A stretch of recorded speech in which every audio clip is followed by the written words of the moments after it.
3, 2, 1...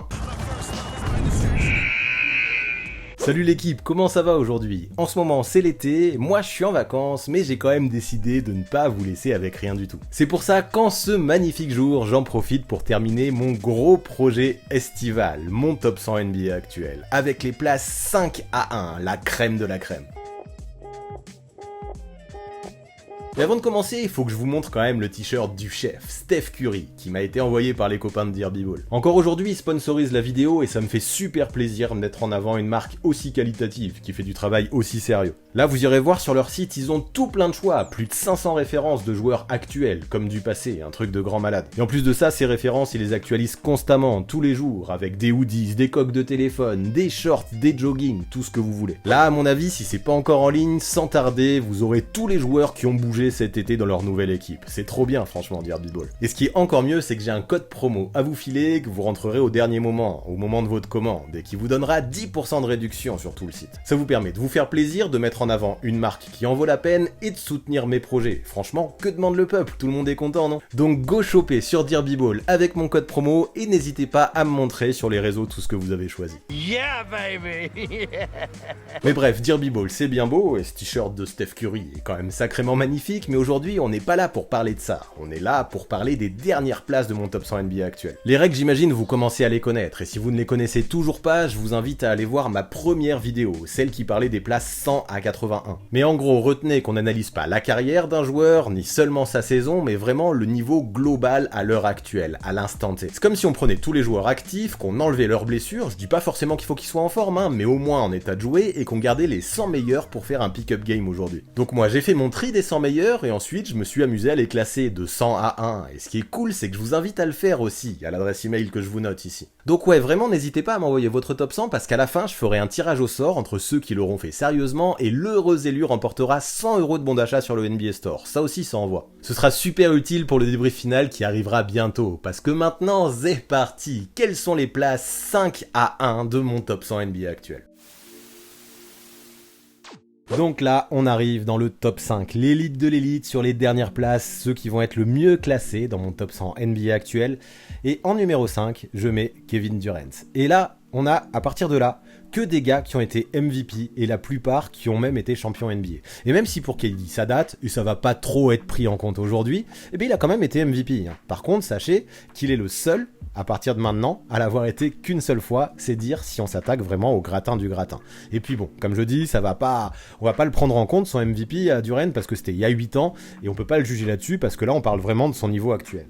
Et ce qui est plutôt fou, c'est que même si, depuis qu'il a plus soulevé ce trophée de MVP, à peu de choses près, en tout cas quand il est en bonne santé et qu'il est là et qu'il est en pleine forme, à peu de choses près j'ai l'impression qu'il a le même niveau. Il semble peut-être même encore meilleur, plus mature, plus sûr de lui et encore plus dévastateur. Le mec clairement il fait partie des scoreurs les plus giftés all time, et ça fait des années que ça dure. 99% du temps on a l'impression que les défenses sont inefficaces face à lui, et c'est pour ça qu'il faut donner beaucoup de crédit à ce qu'a fait Tatum face à KD au premier tour. Le gars il est mesuré à 2m08, en vrai il fait sûrement encore plus, et on a l'impression qu'il peut atteindre les 35 points soir après soir, limite en dormant, limite en faisant rien, comme si c'était le quotidien, comme si c'était naturel chez lui. En fait, avec lui, on a l'impression qu'il n'y a aucun shoot qui semble difficile, ça part de tellement haut, avec tellement de touchés, qu'il est pas loin d'être incontrable, avec des pourcentages qui sont constamment incroyables. Rarement j'ai vu un mec si adroit, en tout cas pour son poste, qui utilise si bien ses appuis, si bien sa taille, pour scorer littéralement de partout sur le terrain. En fait, il donne aux défenses un sentiment d'impuissance qui est quand même assez insane, et rien que ça, c'est super fort. Et puis c'est pas comme s'il était juste un shooter qui était gavé de toucher. Malgré son manque d'épaisseur, c'est un mec qui est plutôt athlétique, qui est très long, et qui peut driver ou tomar sur n'importe qui quasiment. Et puis sa défense, tant qu'à faire, faut qu'on en parle aussi. Parce que pour moi, faut pas aller chercher bien loin. Le meilleur défenseur de Brooklyn, cette saison, et même depuis 2 ans, à chaque fois, c'est KD. Je dis pas qu'il est élite non plus, mais il est très bon. Il est largement au-dessus de la moyenne. Il peut switcher, il peut protéger le cercle, il peut voler des ballons, il peut utiliser très bien son envergure et sa mobilité. Et même malgré son physique assez frêle, c'est difficile de le bully. Et c'est un client même en défense. Donc cette saison, au Nets, il a quand même réussi à encaisser la situation de Kyrie. Il a encaissé le transfert de James Harden. Il a encaissé les absences de Ben Simmons. Il a encaissé tout le déséquilibre l'équilibre de l'équipe qui n'avait pas vraiment de bons défenseurs, il a encaissé le manque de système de jeu de Steve Nash, et pourtant, quand il a été présent, et c'est important de dire quand il a été présent, il a porté les siens tous les soirs. Et quand on voit que pendant sa blessure au mois de janvier, Brooklyn, ils ont présenté un bilan de 5 victoires pour 17 défaites, même s'il y avait Kyrie un match sur 2, ça montre à quel point Kevin Durant est important et impactant dans cette équipe. Donc pourquoi est-ce que je le mets pas encore plus haut, vu que là pour l'instant je suis en train de le saucer comme jamais? C'est compliqué, parce que sur le terrain, moi je me dis qu'il a le talent, il a le niveau pour être carrément considéré comme un top 1. Sauf que moi je vais lui reprocher deux trucs, et même si évidemment c'est sévère, dans le top 5 c'est le jeu. Déjà, je trouve que son corps est très fragile depuis ses blessures. Chaque saison, faut l'économiser, et il manque pas mal de matchs en raison de petits ou de plus gros pépins physiques. Après, il y peut rien à ça, mais pour moi déjà ça l'empêche d'être premier. Je sais que j'ai dit que pour faire ce classement, il faut parler du niveau des joueurs en bonne santé, et je le conçois toujours, mais c'est aussi une qualité d'avoir un corps qui tient sur la durée, et celui de KD, il faut s'en rendre compte, il tient de moins en moins. Et en parallèle, il y a aussi son leadership qui m'inquiète, c'est la deuxième chose. Durant, c'est quand même un joueur qui est vraiment dans son monde, qui semble pas avoir beaucoup d'amis en NBA, qui est peut-être un peu instable, qui communique peu, qui a pas l'air de trop se préoccuper des jeunes, et ça j'aime pas trop. Dans un sport collectif, je trouve que c'est aussi une qualité de faire attention à tout le monde, de participer à la vie de groupe, et ça se voit sur le terrain. Après, je dis pas qu'il implique pas ses coéquipiers sur le terrain, parce que c'est un vrai joueur de basket, qui lit bien le jeu, qui fait les bonnes passes, mais il semble pas non plus être le genre de joueur qui va tirer tous les soirs tous les siens vers le haut, comme un Jimmy Butler par exemple, qui je trouve a une énergie et une passion qui sont contagieuses, et ça, KD, il a pas cette qualité-là. En tout cas, il l'a plus aujourd'hui, et j'ai beaucoup de doutes sur le fait qu'il puisse encore l'avoir. Si le basket c'était un sport de 1 contre 1, au niveau de ses qualités sur le terrain, juste, je pense que je mettrais un Durant plus haut. Cependant, le leadership et le fait de réussir à tirer la quintessence de tous tes teammates, pour moi, c'est un point essentiel. Voilà pourquoi il est pas sur le podium, mais maintenant, quand on voit le niveau des mecs qu'il y a devant lui, c'est loin d'être un scandale, je pense. Alors pour KD, 72% d'entre vous, vous êtes d'accord à peu près avec cette place 5. 21% l'auraient mieux classé, 8% l'auraient moins bien classé. Donc pour KD, finalement, on est à peu près sur un consensus encore, même si je comprends, il y a des gens qui veulent le mettre dans le top 3, voire même top 1, et qui ne démordent pas de ça. Je peux l'entendre. Comme je dis, tous les tops sont subjectifs. Pour moi, il lui faut plus de leadership, plus de cohésion, enfin qu'il apporte plus de cohésion, c'est ce que j'attends d'un leader. C'est peut-être plus important pour moi que pour certains. En tout cas, 72% vous êtes d'accord. Et 8% d'entre vous l'auraient moins bien classé, parce que vous estimez justement qu'il est aussi responsable de certaines choses à Brooklyn. Bien sûr, on a accusé Kyrie Irving, bien sûr, on a accusé pas mal de choses, mais c'est aussi lui qui a joué dans un jeu où, avec Steve Nash, il n'était pas coaché, où forcément, il a voulu Harden et Kyrie, ça s'est mal passé sur le terrain, ils ont pas beaucoup joué ensemble, mais il est aussi responsable de certaines choses. Moi je suis pas d'accord pour dire qu'il est tout blanc dans toute cette histoire, Kevin Durant, et c'est aussi pour ça que je le mets top 5, et globalement vous êtes plutôt d'accord. LeBron James arrive en place numéro 4, le King, juste devant KD. Et ça a été difficile, j'ai beaucoup hésité entre LeBron et KD, place 4 et 5, j'ai beaucoup changé mon classement, et il a fallu prendre une décision, il a fallu faire un choix, et je rappelle, je ne juge pas que de la saison actuelle, je me rappelle qu'il y a 2 ans seulement, LeBron était encore champion et MVP des finales, et je pense que ça a dû juger un petit peu dans ma décision. Par contre maintenant, si on parle de LeBron James vraiment, et qu'on essaye de pas discuter de sa place par rapport à d'autres joueurs, moi je pense que si j'avais fait ce classement lors des 10 années précédentes, là c'est la première année que je le fais, il y a pas mal de fois où j'aurais mis LeBron en numéro 1 tellement sa carrière est dominante. Pourtant, aujourd'hui, il est même pas sur le podium parce que, forcément, nul n'est éternel. Et le fait de ne pas avoir passé un tour de play-off depuis 2 ans, ça le dessert forcément. Et sachant que la saison qui vient de passer, il ne les a pas fait du tout. Et ça va vraiment pas dans son sens. Après, ça n'aide pas non plus parce que ça fait 2 ans qu'il loupe une trentaine de matchs. Et comme je l'ai dit, pour KD juste avant, pouvoir jouer un maximum de matchs sans te péter régulièrement, c'est aussi une qualité. Et ça, LeBron, plus le temps avance et moins il l'a, cette qualité. Pourtant, on a un LeBron qui continue à se préparer comme un ouf, j'ai pas de doute là-dessus. Il essaye de maintenir son corps dans une forme optimale. Et là, il faut le constater. L'âge lui permet plus de passer au travers des blessures avec son corps d'Iron Man comme c'était le cas avant. Et forcément, on a des Lakers qui en pâtissent et un LeBron qui en pâtit dans un tel classement. Mais maintenant, clairement, dans le jeu, qu'est-ce qu'on peut lui reprocher au King ? Pas grand-chose. Des petits trucs, bien sûr, mais pas grand-chose. C'est quand même un mec qui est capable d'ouvrir à peu près qui il veut dans la ligue, quand il veut. Là, ça s'est joué qu'à 3 dixièmes de points par match pour qu'il termine meilleur scoreur de la saison devant Embiid, et quelques matchs aussi parce qu'il n'avait pas joué assez de matchs dans cette saison. Et à 37 ans, même si ça rentre pas en compte, l'âge aujourd'hui, c'est quand même une dinguerie. Et je trouve que c'est très important, mine de rien, de parler de la longévité et de sa domination à LeBron sur la durée, même si aujourd'hui, je le répète, ça rentre pas en compte dans ce classement. On a un mec qui connaît le basket comme personne, qui anticipe tout ce qui se passe sur le terrain, qui a une science de jeu phénoménale, qui a un QI basket de fou, et ça aussi je pense qu'en termes de QI basket, encore aujourd'hui il est au-dessus de KD, ça m'a fait le mettre devant. Il peut à la fois scorer des brouettes de points et faciliter le jeu pour tous ses potes, c'est un sacré passeur, un sacré playmaker. Les passes qu'il lâche, c'est un régal. Les choix qu'il fait sont rarement critiquables aussi. Il possède un mix de skills, de toucher, de puissance qui est purement épique, qui est purement légendaire. Et ce qui est fou, c'est que ça, malgré le temps, ça semble pas diminuer. Le mec, en fait, il défie la logique, il défie la normalité. Pour moi, c'est le seul gars qui, s'il veut, il peut finir meilleur passeur ou meilleur scoreur de la ligue. Et ça se voit là, cette année, il était vraiment très proche de finir meilleur scoreur, comme on l'a dit. Et meilleur passeur, il l'a fait pas plus tard que lors de la saison 2019-2020. C'est extrêmement fort, il peut vraiment peser dans tous les secteurs de l'attaque. Et pourtant, aujourd'hui, malgré tout ça, on a un LeBron qui est plus top 1 de la ligue, qui n'est pas non plus top 3. Ça me fait hyper bizarre de dire ça, mais je peux pas le mettre dans le top 3, parce que ce mec, c'est pas un mec qui a porté son équipe jusqu'en playoff. Il y a eu des blessures de AD depuis la bulle, c'est sûr. Il y a eu un mauvais recrutement aussi cette année, avec le mauvais fit Westbrook. Ça l'a pas aidé, faut en être conscient. Qu'il soit responsable de la construction du roster ou non d'ailleurs, mais moi je suis là pour juger de ses qualités de joueur, pas de general manager. Sa défense aussi, il faut en parler. Elle est de moins en moins importante, elle est plus aussi forte qu'à l'époque. Il faut le noter, c'est quand même un défenseur impactant. Moi je suis pas d'accord quand j'entends dire que LeBron ne défend plus du tout, comme j'ai lu parfois dans le chat. Par contre, moi je pense qu'il reste dans la moyenne, au moins moyen plus. Il était bien meilleur avant. Et quoi qu'il en soit, en défense, il faut être conscient que même s'il fait moins les efforts, qu'il est peut-être moins explosif, il a encore une vraie science du jeu, un vrai cerveau, un vrai sens de l'anticipation, et ça l'aide dans le domaine vraiment à être au moins average. On a un gars, de toute façon, il connaît tous les systèmes de jeu de ses adversaires, il arrive même à prévoir quand ils vont les mettre en place. C'est un truc de fou, vraiment, cette connaissance de ce sport, ce QI basket, je le répète, mais pour moi c'est très important, et c'est pour ça vraiment que je le mets devant KD. Maintenant, encore une fois, force est de constater que toute la saison, les Lakers, ils ont galéré en défense, et LeBron, il a pas réussi à être suffisamment performant pour les tirer vers le haut défensivement. Donc ouais, pour ça, il lui manque cet impact en défense qu'il avait avant, les résultats collectifs aussi, pour craquer le top 3, c'est obligé, et que ça, quelles que soient les raisons, quelles que soient les excuses. En fait, il y a des époques où quand il avait des équipes éclatées, ça l'empêchait pas d'aller en finale NBA, peu importe la faiblesse de l'Est ou pas, il allait en finale NBA, et aujourd'hui c'est plus le cas, il arrive plus à porter une équipe comme il le faisait à une époque. Donc ouais, j'ai hésité à mettre Kevin Durant à sa place, vu que KD lui il a fait les playoffs, mais vu qu'il a pas gagné un seul match, dans ces playoffs je me suis ravisé, j'ai préféré le King. Ça s'est joué à peu de choses, comme j'ai dit, il y a eu tout plein de petits détails qui m'ont fait pencher la balance envers LeBron, mais il y a d'autres détails qui auraient pu faire pencher la balance envers KD. Je pense que si KD avait eu quelques wins en playoff, avait fait un parcours de playoff un petit peu plus important cette année, j'aurais mis KD devant, mais là ça s'est joué à peu de choses. J'avais presque envie de les mettre ex-aequo, mais ouais, QI basket de LeBron, le fait qu'il y a 2 ans encore il était champion MVP des finales, ça reste très récent, ça reste quand même assez important pour évaluer le niveau actuel. Par contre c'est vrai que KD par exemple est plus important en défense, tous les deux ont leur corps qui devient beaucoup plus compliqué à gérer, ça c'est un fait, donc je comprends tous ceux qui mettent KD devant LeBron, pour moi il n'y a pas de blasphème, je comprends tout à fait. Moi j'ai décidé de faire ce choix.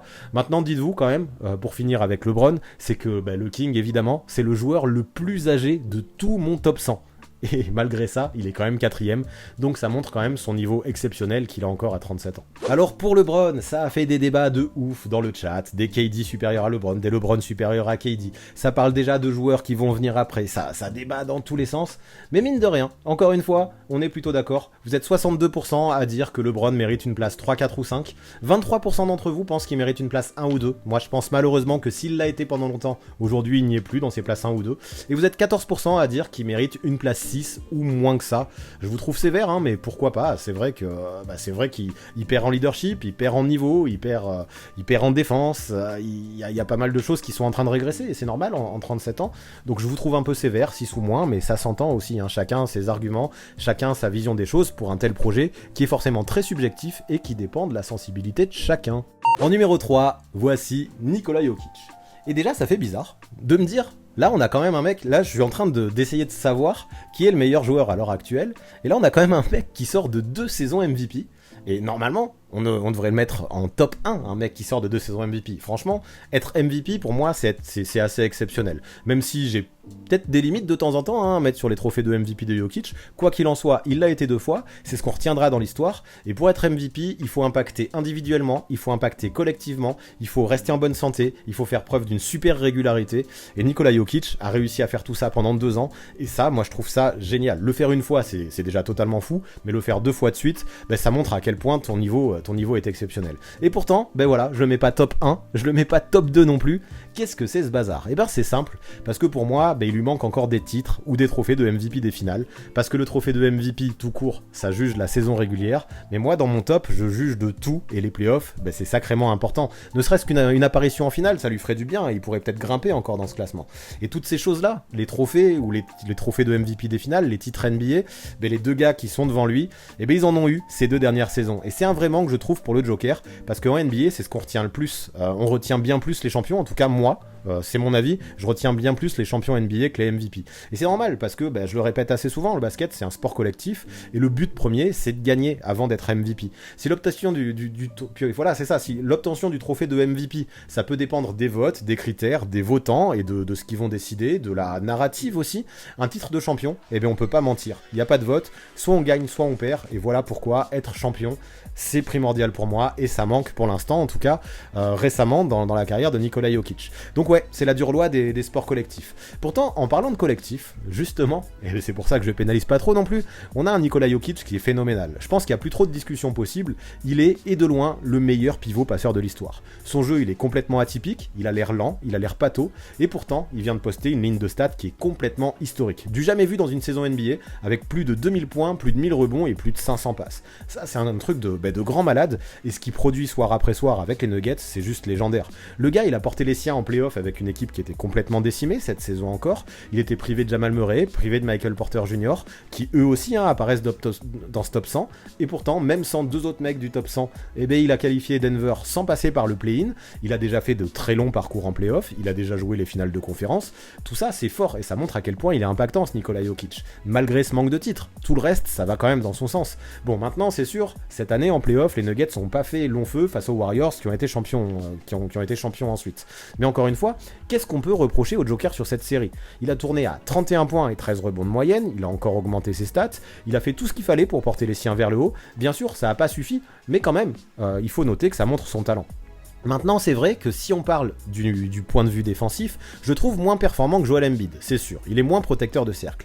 Mais là encore, je trouve que c'est une des facettes de son jeu qu'on sous-estime, la défense de Jokic. Lui, c'est un mec un petit peu comme je disais de LeBron, qui est bien trop intelligent, qui connaît trop bien le basket, qui maîtrise parfaitement tout ce que vont faire ses coéquipiers ou tout ce que vont faire ses adversaires pour vraiment bien se placer, pour vraiment bien impacter, et malgré son manque de qualité athlétique, même s'il met pas beaucoup de contres, il va vraiment gêner. En fait, quand je vois un scientifique du basket comme lui, qui peut dominer grâce à son poids et son cerveau, en tout cas à mes yeux, c'est un régal à observer, et encore plus quand le mec évolue au poste de pivot et joue comme un meneur de temps en temps. En fait, on a l'impression qu'il a, qu'il a une caméra à 360 degrés qui est placée à la place des yeux, il voit partout, il est capable de rendre tous ses coéquipiers meilleurs, parce que forcément, il est pas allé jusque là tout seul avec les Nuggets cette année. Il a porté aussi les siens vers le haut, et des mecs qu'on n'attendait pas si bien, des Monte Morris, des Nation Island, Bones Island si vous préférez, il les a vraiment aidés à se surpasser. Il y en a pas mal, Aaron Gordon même, aux côtés de Jokic. Franchement, Aaron Gordon, c'était un des joueurs qui me décevait le plus à cause de son manque de QI basket à Orlando. Depuis qu'il est avec Jokic, je le trouve très bon dans son rôle. En fait, avec Jokic, tout semble facile. Il rend la vie plus facile aux autres, et pour moi, ça c'est balèze. Il arrive à tirer le maximum des qualités de chacun des ballons qu'il touche. Chaque ballon, presque, il en fait des merveilles. Ok, je vais un peu loin, mais il en fait des bonnes choses. Et ça, à chaque possession, c'est assez incroyable. En saison, je sais que les stats avancées ça fait pas tout, et je le répète suffisamment, mais rien que voir sa domination dans les stats avancées, c'est quand même un truc de grand malade. Je sais que le PER c'est plus trop d'actualité, mais il a fait les meilleures saisons de l'histoire en termes de PER.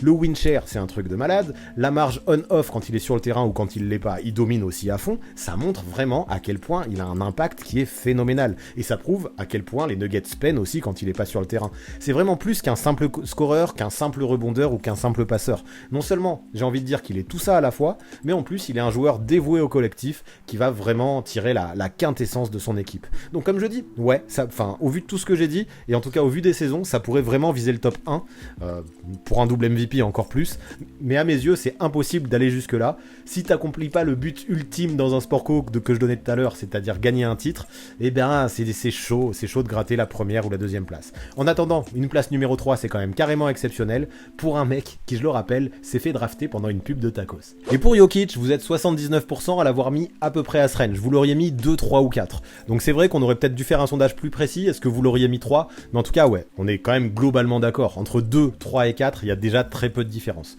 Vous êtes 14%, vous l'auriez mis 5ème place ou moins. Je trouve ça sévère, mais pourquoi pas ? Peut-être qu'il lui manque de gros parcours en play-off. Après, 14%, c'est pas non plus énorme. Et 6% d'entre vous l'auraient placé en numéro 1. Je comprends si vous étudiez que la saison régulière, mais si vous prenez en compte les play-offs, les deux que j'ai mis devant lui, moi je peux pas les mettre derrière. En place numéro 2, voici Stephen Curry, le dauphin de mon top 100 NBA à l'heure actuelle de cette année. Des choses pourront beaucoup changer d'ici l'année prochaine, peut-être pas. En tout cas, pour moi, aujourd'hui, Stephen Curry est 2ème. Et en parlant de gagner de titre, ce qui manquait à Nikola Jokic, voici le MVP des finales sortant, Stephen Curry. Lui, je sais qu'il a des fans hardcore, qui le défendent coûte que coûte, mais en parallèle, finalement, il a aussi quelques détracteurs qui le considèrent que comme un shooter.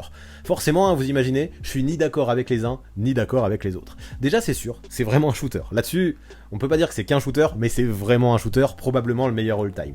Cette saison, vous le savez tous, il a battu le record de 3 points marqués en carrière, et surtout que Curry, moi ce que j'aime bien, on parle vraiment de ce record battu, mais on a l'impression que ça peut être que du volume, mais c'est pas juste du volume. Il a des pourcentages qui sont exceptionnels, surtout au vu de la difficulté des tirs qu'il prend, avec un range qui est complètement dingue, et une insolence qui dégoûte toutes les défenses une à une, tour à tour. Donc t'as beau le prendre à 2, à 3, des fois à 4 même, mais il trouvera toujours une solution. Il utilise son handle de dingue, qui travaille au quotidien, il arrive à créer la séparation sans trop de soucis, en 1 contre 1 tu te fais souvent bouffer, et à partir de là c'est trop tard, il va réussir à te sanctionner par un shoot que là aussi, comme son handle qu'il a travaillé pendant des années, mais un shoot qu'il a travaillé sans relâche. Et puis ce que j'aime, c'est la polyvalence de ses tirs. Il peut tirer en ISO, il peut tirer en 1 contre 1 comme je disais, mais c'est aussi un spécialiste des démarquages sur catch and shoot en sortie de pique. C'est un petit peu ce que je reprochais à Doncic là, que j'avais mis au-delà du top 5, c'est que Doncic, quand il n'avait pas la balle, il était pas très utile. Là, Curry, qu'il ait la balle ou pas, il va être super performant. Et son niveau dans le catch and shoot et dans les démarquages, dans la prise d'écran, c'est juste ahurissant. Et dans le shoot au global, pour moi en tout cas, c'est du jamais vu. Et pourtant, ça fait un moment que je suis la NBA, mais vraiment, c'est du jamais vu. C'est un mec qui peut impacter une attaque sans même toucher la balle de l'attaque, même si ça arrive très rarement, vu comment il arrive à monopoliser constamment les défenseurs, et rien qu'avec ses déplacements, il peut créer du spacing pour ses coéquipiers. Tout ça, c'est fort. Mais justement, pour l'instant, je parle que de shoot, donc ça va donner du crédit à tous ceux qui pensent que c'est qu'un shooter. Mais c'est pas un mec qui va ne faire que tirer bêtement. Curry, je trouve qu'il joue dans le bon sens. Il a un gros QI basket, une vraie lecture, et comme je disais, c'est peut-être le joueur qui a le plus de gravité dans toute la NBA, et ça aussi, il en profite grave pour servir ses coéquipiers. C'est vrai, 6 passes décisives par match, c'est pas non plus du Chris Paul, t'es pas un playmaker ultime, ou du Trae Young qui tourne quasiment à 10 passes par match, mais c'est quand même fort. C'est pas un playmaker au premier sens du terme, mais quand même, il arrive à jouer dans le collectif, à faire circuler le ballon, à être utile comme ça, et quand t'as un tel talent au scoring, avoir un tel rôle dans le collectif, je trouve ça aussi fort, sachant qu'en plus de ça, il perd très peu de ballons au vu de comment il est utilisé, et voilà, c'est un euphémisme de le dire, il est juste primordial dans le dispositif de Steve Kerr, il y a tout ou presque qui tourne autour de lui quand il est sur le terrain. Maintenant, pour aller plus loin, j'aime aussi, comme cette saison, et même depuis plusieurs saisons, je trouve que ça fait 2-3 saisons que c'est dur, allez, au moins 2 saisons que ça dure, il a progressé sur certaines failles, et notamment la défense. Comme quoi, et ça c'est ce que je trouve fort avec Stephen Curry, même à 34 ans, j'ai l'impression qu'il progresse encore tous les ans. Là encore, il est peut-être pas au niveau de 2016, mais il a progressé il a certainement diminué dans certaines forces, mais dans les failles qu'il avait en 2016, là il a largement progressé, et là encore, c'est ce que je pense, c'est un vrai travailleur, grosse éthique de travail, et année après année, ça a payé tout ce taf.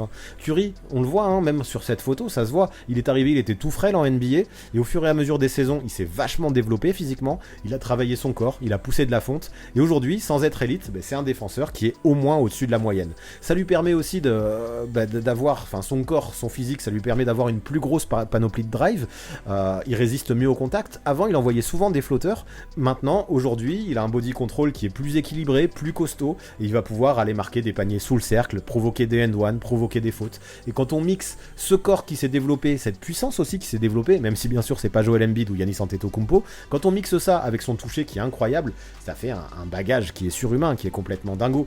Maintenant, c'est vrai que suite à un début de saison MVP cette année, il a connu des hauts et des bas. Au moment où il a chassé son record, et un petit peu après, il a connu un petit coup de mou, et même une blessure à la cheville qui l'a un petit peu handicapé.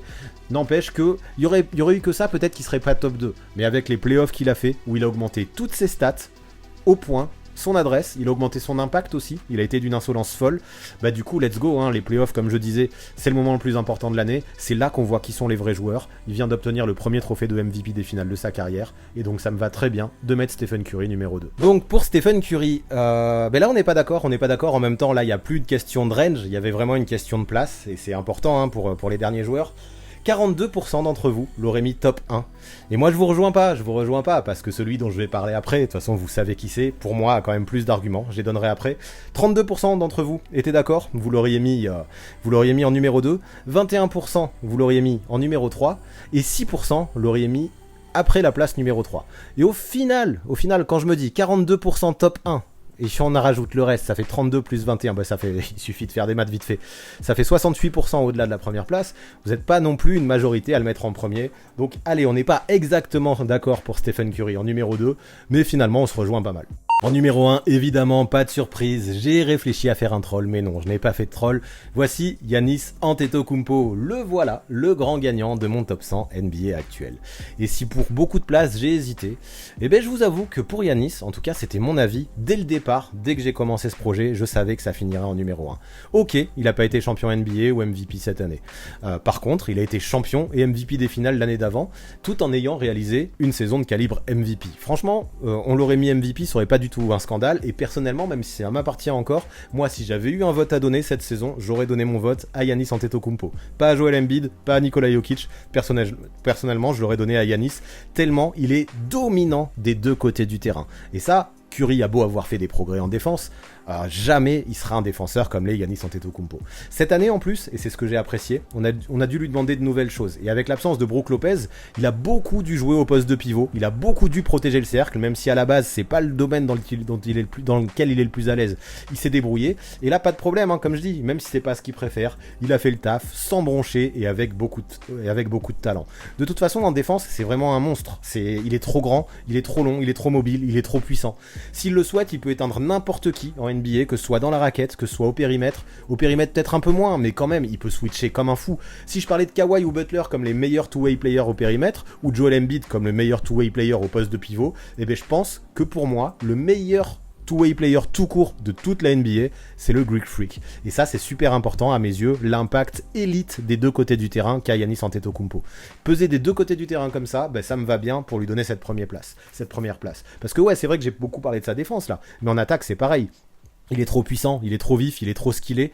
C'est fini le temps où on se disait qu'il était juste un mec qui allait tout droit, qui n'était bon qu'à scorer en transition. Aujourd'hui, non seulement il peut bully quasi n'importe qui avec sa puissance, mais en plus de ça, désolé James Harden, mais avec son footwork, ses appuis, ses moves, avec son Eurostep ou son petit spin move qui est super efficace, il arrive vraiment à s'approcher du cercle quand il veut. Alors après, je sais, il y a certains qui lui reprochent encore de pas shooter de loin, mais franchement là aussi ça me va. Déjà, il est meilleur qu'avant, t'es obligé de le respecter un minimum, et notamment dans le money time, car les gros shoot de plus en plus, il aime ça, et si tu le laisses tout seul à 3 points, ben, il peut te dégainer un shoot important qui va clore le match, mais en plus il a clairement pas besoin de ça pour dominer. Cette saison il a même développé un petit mid-range qui est de plus en plus efficace et qui lui permet de s'écarter un minimum, et en plus de ça il a été de plus en plus constant au lancer, notamment en play-off, alors que c'était une vraie faille qui disposait les années précédentes. Il a changé sa mécanique, et c'est que du bonheur pour ses lancers, pour son mid-range, et même pour son shoot à 3 points, même si c'est pas encore élite. Et puis en play-off, même si Milwaukee a perdu en 7 matchs, de très peu, hein, il s'en est fallu de peu, face au futur finaliste qui a été Boston, avec un Grant Williams qui a pris feu, qu'est-ce qu'on peut reprocher à Giannis ? Je veux même pas parler de l'absence de Chris Middleton, pas besoin de rentrer dans le what if ou de lui trouver des excuses. Moi ce que je retiens, c'est que malgré un match 7 compliqué, où il a été maladroit et vraiment épuisé face à la défense de Boston, et ben quand même, on pense que Giannis il a raté son match, mais il fait 25 points, il prend 20 rebonds, excusez du peu, il a tout donné.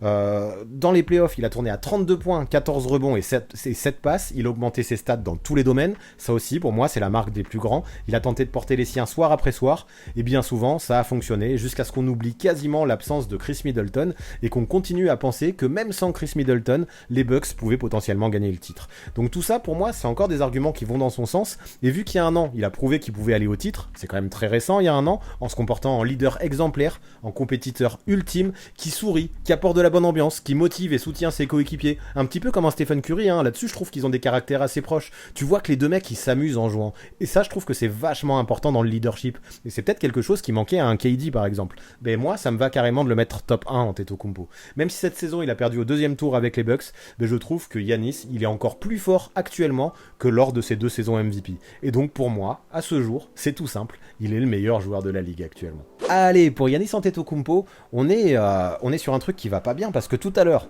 vous me disiez que Curry était numéro 1, en tout cas la majorité avait voté pour Curry numéro 1, et désormais, vous êtes 57% à penser que c'est Giannis Antetokounmpo le numéro 1, donc la majorité, et finalement ce qu'on voit, c'est qu'après vous êtes 39% à dire qu'il est en 2, 2% à dire qu'il est en 3, 2% à dire qu'il est en 4, bon, 3 ou 4, moi je peux pas discuter de ça, si, quoi qu'il arrive, bien sûr c'est subjectif, donc on peut en discuter, mais finalement, je savais pas, je disais avec Curry on est en désaccord, parce que moi je l'avais mis en 2 et la majorité le mettait en 1, mais vu que finalement maintenant Giannis a un meilleur pourcentage que Curry, vu qu'il a 57% en numéro 1 et que tout à l'heure vous étiez 42% à mettre Curry en numéro 1, finalement je crois qu'on est plutôt d'accord pour ce numéro 1 avec Giannis Antetokounmpo qui finit ce top 100 NBA actuel pour lequel ça a été un marathon avec tant de live, beaucoup de choix très difficiles à faire, beaucoup de casse-tête, j'y ai travaillé pendant des semaines et des semaines, j'ai modifié mon classement sans arrêt, mais ça a été un plaisir, un vrai exercice super intéressant de faire ça. Bien sûr, on aura tous